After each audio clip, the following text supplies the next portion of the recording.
بسم الله الرحمن الرحيم. 12 سنة والمجرم كاتم على أنفاس المصريين ومغتصب كرسي الرئاسة. 12 سنة كل سنة فيهم أسوأ من السنة اللي قبلها. 12 سنة والناس عايشة في ذل وهوان وحرمان وفقر بيزيد. 12 سنة الله يلعنه وهو بينفذ خطط شيطانية ضد البلد وضد الشعب. 12 سنة وهو بيضيع وبيتنازل وبيفرط ويهد كمان. 12 سنة ارتفعت فيهم الديون لأرقام فلكية، والأول مرة في تاريخ مصر على الإطلاق إن فوائد الديون وخدمة الدين تبقى أكبر من الناتج الإجمالي لإيرادات مصر. مصيبة سودة وحلت على مصر وجود الخاين ده على كرسي الحكم والرئاسة، واللي استولى عليه واغتصبه بالدم والقتل والخيانة والسجون والمعتقلات. خطة شيطانية تهدف إن مصر تفقد مقدراتها وأملاكها. لا مش بس كده، كمان نفضل مكبلين بالقيود لأجيال عديدة قادمة. قبل ال 12 سنة السودة دي كان في ناس رغم قسوة الظروف لكن كان في حد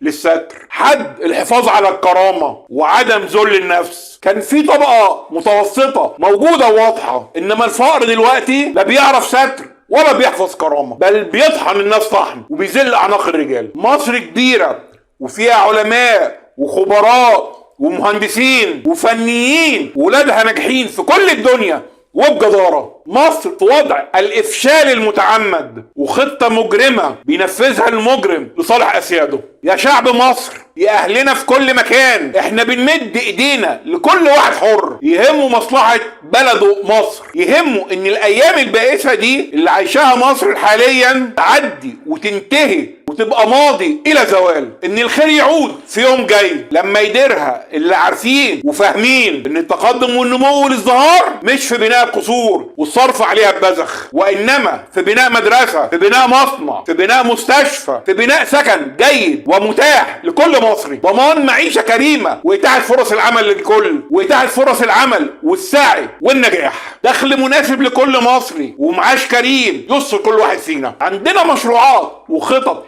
جاهزة للتنفيذ، عندنا خير هيلمسه كل واحد فينا حرفيا. كل مصري هيوصل لإيده خير وهيتأكد ويلمس إن البلد دي بلده وملكه. أمل كبير وشايفين ومتأكدين من تحقيقه، متأكدين إن ربنا هينصرنا لأنه عارف نوايانا، هينصرنا بإذن الله.